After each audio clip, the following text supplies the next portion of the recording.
Assalamualaikum warahmatullahi wabarakatuh. Salam sejarah bangsa kita. Kali ini kami membawakan satu lagi kisah menarik dalam membongkar kisah sejarah. Dan kisah kali ini ialah sejarah Kesultanan Bulungan. Seperti apakah kisah ini? Mari sama-sama kita saksikan. Apakah kisah sejarah bangsa kita untuk kali ini? Mari kita kenal sejarah Bulungan. Ini adalah Bandehra, negeri Kesultanan Bulungan. Didirikan pada tahun 1731 hingga 1964. Ibu kota negara Bulungan adalah Tanjung Palas. Bahasa yang digunakan di negeri Bulungan adalah bahasa Melayu dialek Bulungan. Agama resmi di negeri Bulungan adalah agama Islam. Selain itu ada juga agama Bungan dan animisme. Jenis pemerintahan Kesultanan Bulungan adalah pemerintahan monarki. Sejarah negeri Bulungan adalah peristiwa Bultikin 1964. Pemerintahan dahulu negeri Kesultanan Bulungan. Dari Kesultanan Berau dan Kesultanan Sulu. Selepas itu baru digantikan oleh negara Indonesia. Sekarang bahagian dari Indonesia dan Malaysia. Kesultanan Bulungan atau Bulungan adalah kesultanan yang pernah menguasai wilayah pesisir Kabupaten Bulungan, Kabupaten Tanah Tidung, Kabupaten Malinau, Kabupaten Nunukan, Kota Tarakan, Tawau, Kelabakan, dan sebahagian sempurna Sabah sekarang.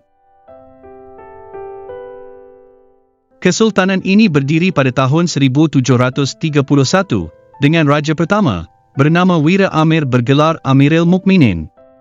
1731 hingga 1777 dan Raja Kesultanan Bulungan yang terakhir atau ke-13 adalah Datuk Tiras bergelar Sultan Maulana Muhammad Jalaluddin.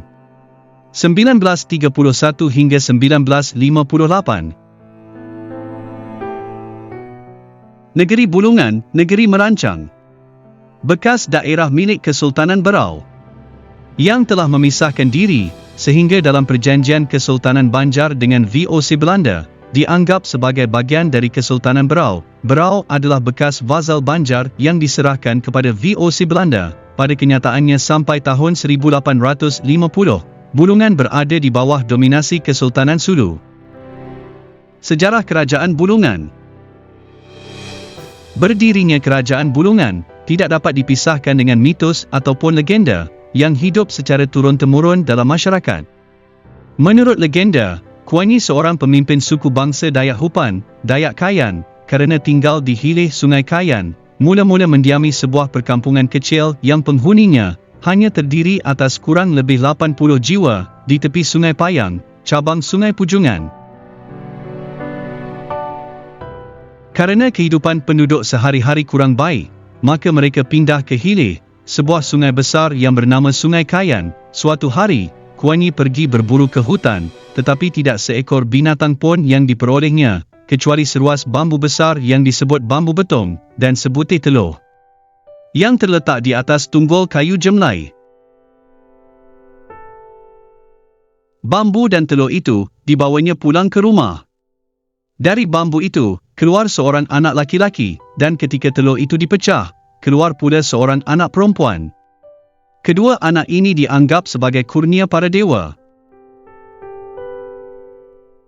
Kuanyi dan isterinya memelihara anak itu baik-baik sampai dewasa.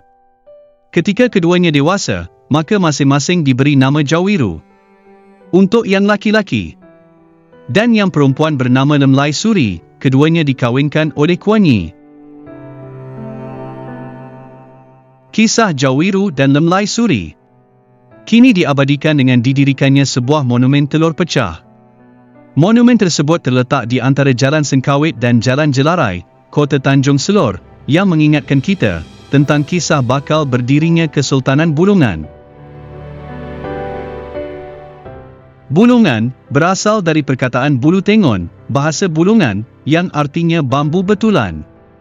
Kerana adanya perubahan dialek bahasa Melayu, maka berubah menjadi Bulungan. Dari sebuah bambu, terlahir seorang calon pemimpin yang diberi nama Jawiru. Dari anak keturunan Jawiru, lahirlah Kesultanan Bulungan.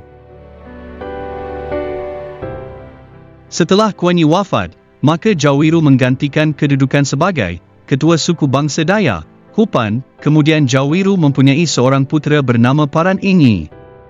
Paran Ingi tidak mempunyai seorang putera, tetapi mempunyai seorang puteri, yang bernama Lahai Bara, yang kemudian kahwin dengan seorang laki-laki bernama Wan Parin, yang menggantikan kedudukannya. Dari perkahwinan Lahai Bara dan Wan Parin, lahir seorang putera bernama Si Barau, dan seorang puteri bernama Simon Luan. Pada masa akhir hidupnya, Lahai Bara mengamanatkan kepada anak-anaknya supaya lungun atau peti matinya diletakkan di sebelah hilir Sungai Kipah. Lahai Bara mewariskan 3 macam benda pusaka, iaitu ani-ani, kerkapan, kedabang, sejenis tutup kepala dan sebuah dayung bersairup, 3 Simon Luan. Akhirnya Simon Luan berhasil mengambil dayung dan pergi membawa peti mati Lahai Bara. Kerana kesaktian yang dimiliki oleh Simon Luan, hanya dengan menggoreskan ujung dayung pada sebuah tanjung dari Sungai Payang, maka tanjung itu terputus dan hanyut ke hilir sampai ke tepi Sungai Kayan, yang sekarang terletak di Kampung Long Pelban. Di hulu Kampung Long Pelban, inilah peti mati Lahai Bara dikuburkan. Menurut kepercayaan, seluruh keturunan Lahai Bara, terutama keturunan Raja-Raja Bulungan, dahulu tidak ada seorang pun yang berani melintasi kuburan Lahai Bara ini, kerana takut kutukan Si Barau. Ketika bertengkar dengan Simon Luan, bahawa siapa saja dari keturunan Lahai Bara yang melewati peti matinya niscaya tidak akan selamat. Tanjung hanyut itu sampai sekarang oleh suku-suku bangsa Dayak Kayan, dinamakan Busang Mayun, artinya Pulau Hanyut. Kepergian Simon Luan disebabkan oleh perselisihan dengan saudaranya sendiri. Saat itu merupakan permulaan perpindahan suku-suku bangsa Kayan, meninggalkan tempat asal nenek moyang mereka di Sungai Payang menuju Sungai Kayan, dan menetap tidak jauh dari kota Tanjung Selor, ibu kota Kabupaten Bulungan sekarang. Suku bangsa Kayan hingga sekarang masih terdapat di beberapa perkampungan di sepanjang Sungai Kayan, di hulu Tanjung Selor, di Kampung Long Mara, Antutan dan Pimping. Simon Luan mempunyai suami bernama Sadang, dan dari perkahwinan mereka lahir seorang anak perempuan bernama Asong Luan. Asong Luan kahwin dengan seorang bangsawan dari Brunei, iaitu Datuk Mencang. Sejak pemerintahan Datuk Mencang inilah berdirinya Kerajaan Bulungan. Datuk Mencang adalah salah seorang putera Raja Brunei di Kalimantan Utara yang telah mempunyai bentuk pemerintahan teratur. Datuk Mencang berlabuh di muara Sungai Kayan kerana kehabisan persediaan air minum. Dengan sebuah perahu kecil, Datuk Mencang dan Datuk Tantalani menyusuri Sungai Kayan mencari air tawar, tetapi suku bangsa Kayan sudah siap menghadang kedatangan mereka. Pihak Datuk Mencang dan Datuk Tantalani cukup bijaksana, dapat mengatasi keadaan dan berhasil mengadakan perdamaian dengan penduduk asli Sungai Kayan. Dari hasil perdamaian ini, akhirnya Datuk Mencang kahwin dengan Asong Luan, salah seorang puteri keturunan Jawiru. Menurut legenda, lamaran Datuk Mencang atas Asong Luan ditolak kecuali Pangeran dari Brunei itu sanggup memperolehi mas kahwin berupa kepada Sumbang Lawing, pembunuh Sadang, kakaknya. Melalui perjuangan, ketangkasan dan kecerdasan, akhirnya Datuk Mencang dapat mengalahkan Sumbang Lawing. Perang tanding dilakukan dengan uji ketangkasan. Membelah jeruk yang bergerak dengan senjata, Datuk Mencang lebih unggul dan memenangkan uji ketangkasan tersebut.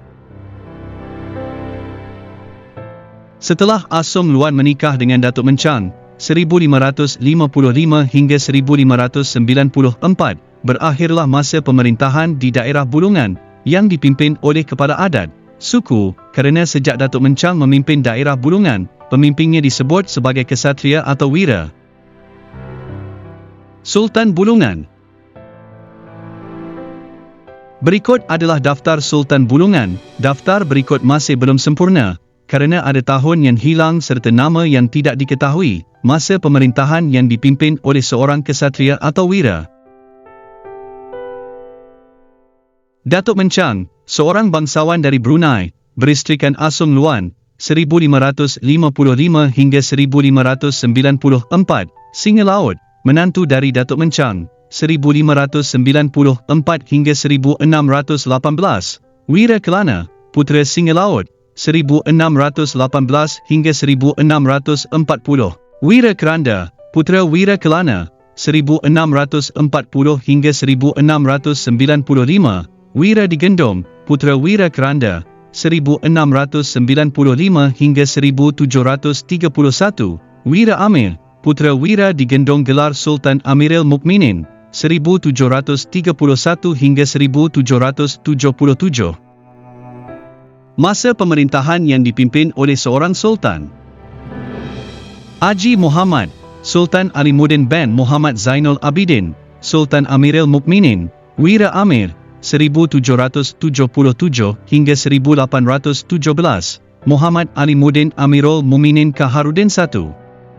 bin Sultan Alimuddin, jabatan ke-1, 1817 hingga 1861, Muhammad Jalaluddin bin Muhammad Alimuddin, 1861 hingga 1866, Muhammad Alimuddin Amirul Mukminin Kaharudin I, bin Sultan Alimuddin, jabatan ke-2, 1866 hingga 1873, Muhammad Khalifatul Adil bin Maulana, 1873 hingga 1875, Muhammad Kaharudin II, bin Maharaja Lela, 1875 hingga 1889, Sultan Azimuddin bin Sultan Amirul Kaharudin, 1889 hingga 1899, Pengian Kesuma, 1899 hingga 1901.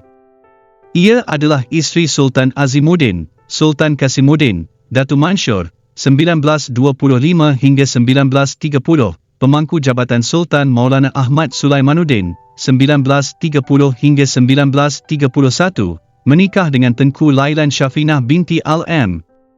Tuanku Sultan Abdul Aziz Abdul Jalil Rahmat Shah, Sultan Langkat. Maulana Muhammad Jalaluddin, 1931 hingga 1958.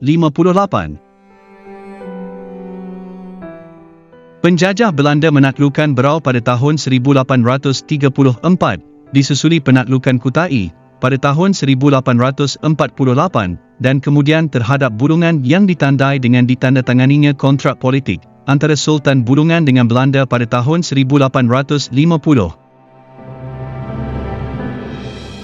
Bersemangat untuk memerangi pembajakan dan perdagangan hamba, dan bersedia untuk melawan pembajakan dan perdagangan hamba, Belanda mulai campur tangan di wilayah Bulungan. Dalam tahun 1853, Bulungan sudah dimasukkan ke dalam wilayah pengaruh Belanda. Sampai tahun 1850, Bulungan berada di bawah Kesultanan Sulu. Selama periode ini, kapal Sulu pergi ke Tarakan dan kemudian di Bulungan untuk perdagangan langsung dengan Tidung. Pengaruh ini berakhir pada 1878 dengan penandatanganan perjanjian antara Inggeris dan Spanyol, Protokol Madrid 1885, yang dirancang untuk menghilangkan pengaruh Kesultanan Sulu. Pada 1881, perusahaan North Borneo Chartered dibentuk, yang sekarang merupakan wilayah Sabah, di bawah pengaruh Inggeris, tetapi Belanda mulai menolak. Kesultanan itu akhirnya dimasukkan dalam pemerintahan Hindia Belanda pada tahun 1880. Belanda mendirikan sebuah pos pemerintah di Tanjung Selor pada tahun 1893. Pada tahun 1900, seperti banyak negara-negara kerajaan lain di kepulauan ini, Sultan terpaksa menandatangani Korte Verklaring, pernyataan singkat yang mengharuskan Sultan menjual sebagian besar kekuasaannya atas tanah hulu. Orang Belanda akhirnya mengakui perbatasan antara dua wilayah hukum pada tahun 1915. Kesultanan ini diberikan status sebagai wilayah Zelf Bestu, administrasi sendiri.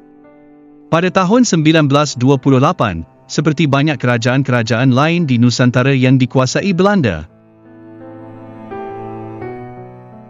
Penemuan minyak oleh Bata Afsih Petroleum Maad Shapij, BPM, di Pulau Bunyu dan Tarakan, telah memberikan kontribusi sangat penting bagi perekonomian Bulungan, terutama untuk orang Belanda, yang menjadikan Tarakan sebagai pusat industri minyak pada saat itu. Setelah pengakuan kemerdekaan Indonesia dari Kerajaan Belanda, wilayah Bulungan menerima status sebagai wilayah Swapraja Bulungan atau wilayah otonom di Republik Indonesia pada tahun 1950. Iaitu daerah istimewa setingkat kabupaten pada tahun 1955. Sultan terakhir, Jalaluddin, meninggal pada tahun 1958.